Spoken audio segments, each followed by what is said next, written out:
ফের বাখমুতে ইউক্রেন ও রুশ বাহিনীর তুমুল লড়াই।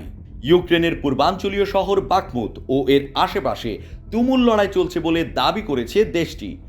বাখমুতে প্রশাসনিক ভবন দখলের রাশিয়ার দাবি নিয়েও বিদ্রূপ করেছেন ইউক্রেনের কর্মকর্তারা।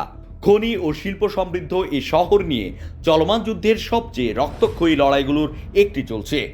গত রোববার রুশ সমর্থিত বেসরকারি বাহিনী ভাগনারের প্রধান ইভেনজেনি প্রিগোজিন বলেছেন, শহরের কেন্দ্রস্থলে প্রশাসনিক ভবনে তাঁর বাহিনী রাশিয়ার পতাকা উড়িয়েছে। যদিও শহরের পশ্চিমাঞ্চলের কিছু এলাকায় অবস্থান ধরে রেখেছে ইউক্রেনীয় বাহিনী, তবে ইউক্রেনের সামরিক বাহিনী এ দাবি নাকচ করে দিয়েছে। তারা বলেছে, শহরের কাউন্সিল ভবন ঘিরে ব্যাপক লড়াই চলছে। আশেপাশের শহরগুলোতেও লড়াই অব্যাহত রয়েছে।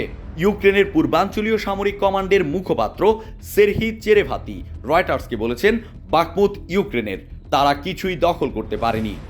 রুশ ড্রোন ধ্বংসের দাবি। আল জাজিরার এক প্রতিবেদনে বলা হয়, গতকাল সোমবার রাতভর পাল্টা আক্রমণ চালিয়ে রাশিয়ার 14টি শাহেদ ড্রোন ধ্বংসের দাবি করেছে ইউক্রেনের প্রতিরক্ষা বাহিনী। এসব ড্রোন ইরানের তৈরি। বার্তা আদান প্রদানের অ্যাপ টেলিগ্রামে এক বিবৃতিতে সামরিক বাহিনী জানিয়েছে, ইউক্রেনের আকাশে মোট 17টি ড্রোন রেকর্ড করা হয়েছে।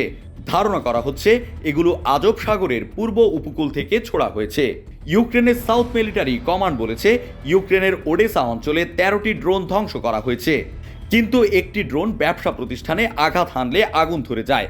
অন্যদিকে পারমাণবিক অস্ত্র বহনে সক্ষম রুশ ক্ষেপণাস্ত্র ব্যবস্থার উপর প্রশিক্ষণ নেওয়া শুরু করেছে বেলারুশের সেনারা। মঙ্গলবার মস্কো ও মিনেস্কের পক্ষ থেকে এ কথা বলা হয়েছে।